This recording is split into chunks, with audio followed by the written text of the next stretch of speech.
saya pekerjaan Anda ini barokah. Kemudian yang terakhir saya beri ijazah tentang Al-Fatihah ya, karena ini surat yang populer. Kalau saya ijazahi Quran 30 juz pasti sampean nggak hafal. Atau ijazah surat Baqarah. Kalau mau Baqarah mau. Ijazahi surat Baqarah mau 2 juz setengah. Mau Mas Asep? Ya Fatihah aja yang gampang ya. Nah, ya kulhu Fatihah ini paket ringan ini. Tapi pahalanya apa? Besar. Ini beda ya, artinya selama ini mungkin Anda baca tapi monoton ya. Tapi ini saya bacakan teks aslinya tentang istilahnya itu mazaya itu kelebihannya Fatihah. Saya baca Arabnya dulu, nanti ini terakhir ijazah. Tadi kan saran-saran umum tentang sosial.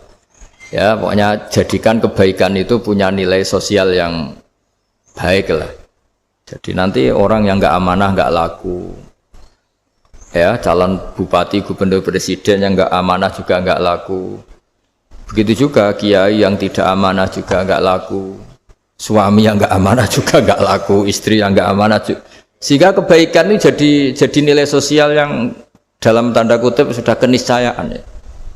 Yang diinginkan Allah itu seperti itu. Bukan kebaikan yang dipaksakan karena kekuatan negara. Maksudnya kalau bisa kebaikan itu tidak usah dipaksakan. Memang sudah satu kebutuhan. Tak cerita-cerita di negara maju itu. Bahkan apapun jatuh itu nggak ada yang ngambil apa itu. Makanya gambarannya Mekah Medina kan gitu kan. Barang jatuh nggak ada yang berani apa ngambil, itu saking sudah jadi sistem. Sehingga banyak negara di Eropa itu yang sampai nggak punya tentara, nggak punya polisi karena kebaikan sudah. Nah kita kan masih capek, polisinya aja capek apalagi masyarakatnya, karena ya kebaikan itu belum jadi nilai apa bersama. Nah, kita selain ditopang negara, ada polisi, ada tentara, itu kita usahakan kebaikan itu jadi nilai apa bersama. Tadi wa'tamiru bainakum bima'ruf. Dan kita punya reputasi yang bagus dalam bab ini. Saya masih ingat kecil saya itu yang jilbaban hanya keluarga kiai. Sekarang rata-rata masyarakat itu jilbaban. Dulu yang sekolah SMP, SMA itu jilbaban kadang dulu malah dilarang ya, harus sama seperti itu seragamnya. Sekarang sudah boleh. Dan nyaman. Lama-lama yang dapat simpatik ya yang pakai pakaian model tertutup seperti itu. Lama-lama gampangane cara wong golek mantu ya golek yang seperti itu daripada yang blodor. Lama-lama jadi nilai bersama. Ya ingin saya seperti itulah. Di terminal juga sama. Orang mau makan cari warung yang kelihatan ada ayat kursinya, pakai jilbab, atau paling enggak dia enggak mungkin lah nyuguhkan yang tiren atau yang haram. Akan ada garansi sosial. Ada apa? Ada garansi apa? Sosial. Dengan penampilan yang soleh itu kan masa iya nyuguhkan oplosan babi gitu misalnya itu. Jadi nilai sosial itu harus harus benar-benar jadi nilai sehingga negara biar gak capek-capek. Polisi juga gak capek kan karena tugasnya corong Jawa mau ngawat-ngawati tok, tapi sudah tidak perlu tegang karena kebaikan sudah jadi nilai apa bersama. Ingat-ingat ya ayatnya tadi wa'tamiru bainakum bima'ruf. Jadi kebaikan itu harus jadi nilai bersama. Iktimar itu menjadi urusan bersama. Makanya kalau kita rapat besar disebut apa? Muktamar. Muktamar itu urusan bersama.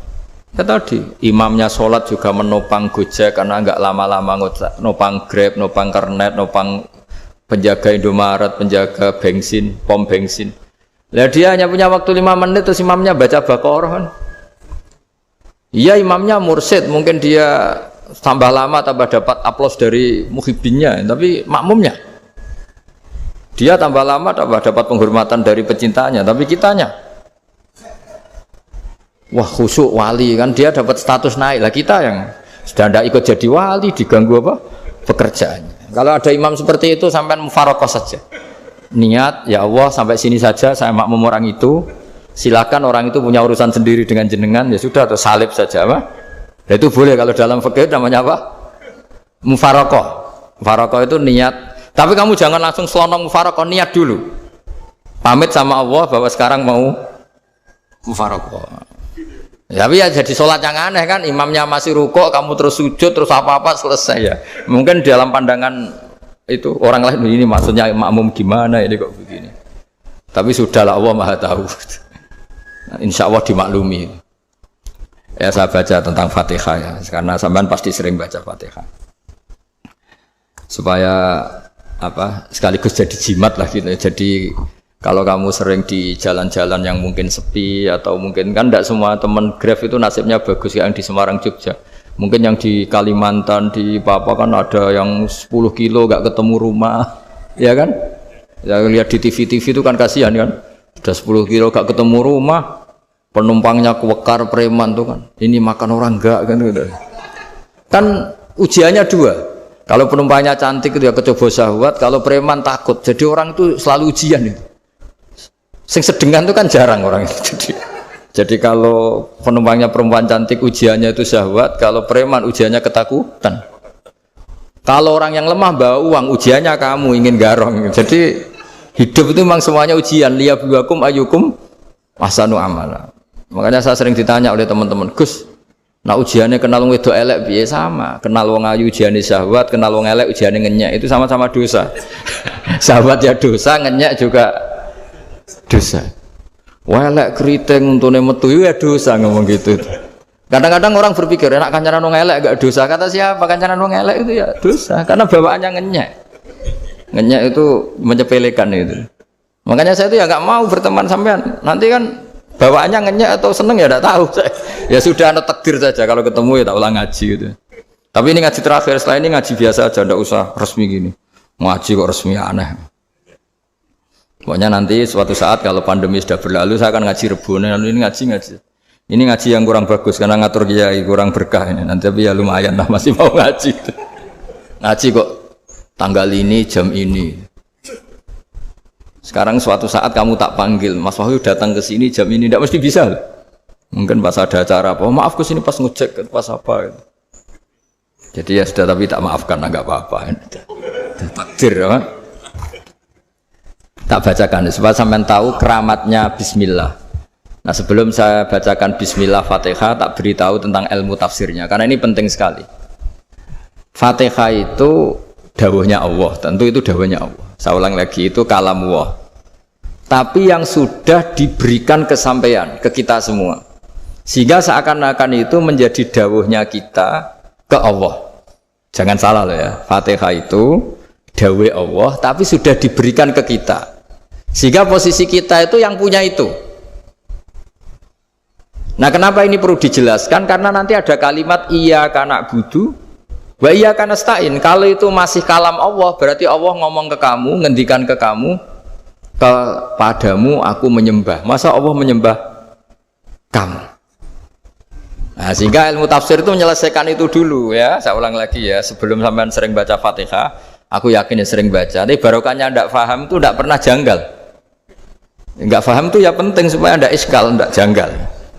Sebetulnya di kalimat itu ada yang janggal. Kalau Fatihah itu kalimatnya Allah atau kalam Allah, bagaimana dengan kata-kata iyyaka na'budu? Masa Allah ngendikan ke kita, kepadamu kami menyembah. Masa Allah menyembah kita? Maka penyelesaiannya secara ilmu tafsir gimana? Semua ulama mengatakan, bukan satu dua, semuanya mengatakan di Fatihah itu semuanya diberi kawalan kalimat. Saya ulang lagi ya, di Fatihah itu semuanya diberi awalan kalimat qulu, katakan wahai hambaku begini. Ya, katakan wahai hambaku begini. Nah, begini ini pelajaran dari Allah yang sudah diberikan ke kita.